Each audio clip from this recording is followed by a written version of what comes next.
मंगल भवन अमंगल हारी, देवो सुदशरथ अजर बिहारी। जय श्री राम। आज मैं चौपाई क्रमांक 78 से दोहा क्रमांक 81 तक उनके भावार्थ सुना रही हूँ। उन्होंने जाकर दक्ष के पुत्रों को उपदेश दिया था, जिससे उन्होंने फिर लौटकर घर का मुंह भी नहीं देखा। चित्रकेतु के घर को नारद ने ही चौपट किया। फिर यही हाल हिरण्यकशिपु का हुआ।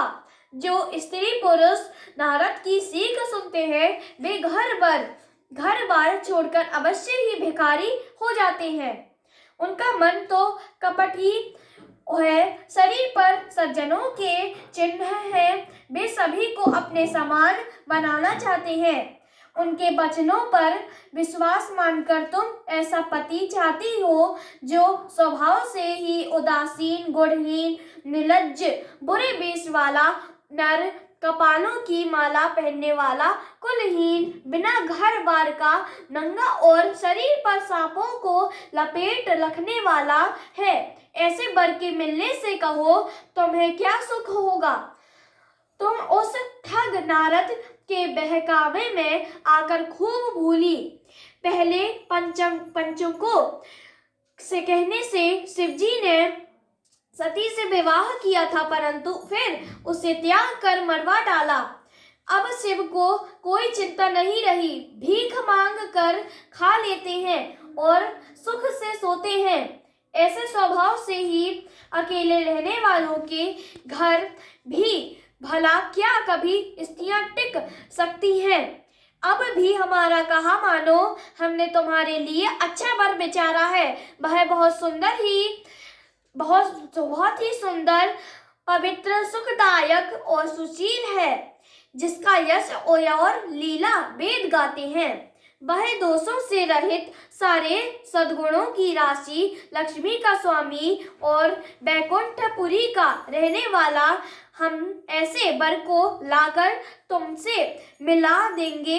यह सुनते ही पार्वती जी हंसकर बोली, आपने यह सत्य ही कहा कि मेरा यह शरीर पर्वत से उत्पन्न हुआ है, इसलिए हट नहीं छूटेगा।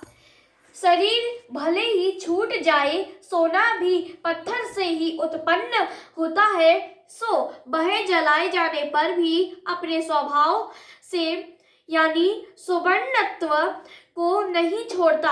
अतः मैं नारद जी के वचनों को नहीं छोड़ूंगी, चाहे घर बसे या उजड़े। इससे मैं नहीं डरती। जिसको गुरु के वचनों में विश्वास नहीं है, उसको सुख और सिद्धि स्वप्न में भी सुगम नहीं होती। माना कि महादेव जी अवगुणों के पावन हैं और विष्णु समस्त सद्गुणों के धाम है, पर जिसका मन जिसमें रम गया, उसको तो उसी से काम है। हे मुनीश्वरों, यदि आप पहले मिलते तो मैं आपका उपदेश सिर माथे रखकर सुनती, परंतु अब तो मैं अपना जन्म शिव जी के लिए हार चुकी। फिर गुण दोषों का विचार कौन करे।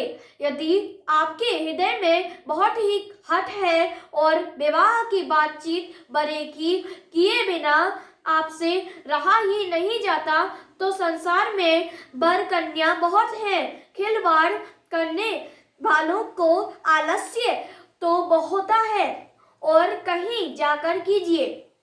मेरा तो करोड़ जन्मों तक यही हट रहेगा कि या तो शिव जी को बनूंगी, नहीं तो कुमारी ही रहूंगी। स्वयं शिव जी 100 बार कहें तो भी नारद जी के उपदेश को नहीं छोड़ूंगी।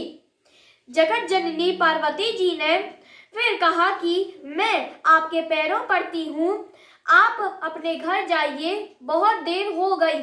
शिवजी में पार्वती जी का ऐसा प्रेम देखकर ज्ञानी मुनि बोले, हे जगत जननी, हे भवानी, आपकी जय हो, जय हो। आप माया हैं और शिवजी भगवान हैं। आप दोनों समस्त जगत के माता पिता हैं। यह कहकर मुनि पार्वती जी के चरणों में सिर नवाकर चल दिए। उनके शरीर बार बार पुलकित हो रहे थे। धन्यवाद। जय जय सिया राम।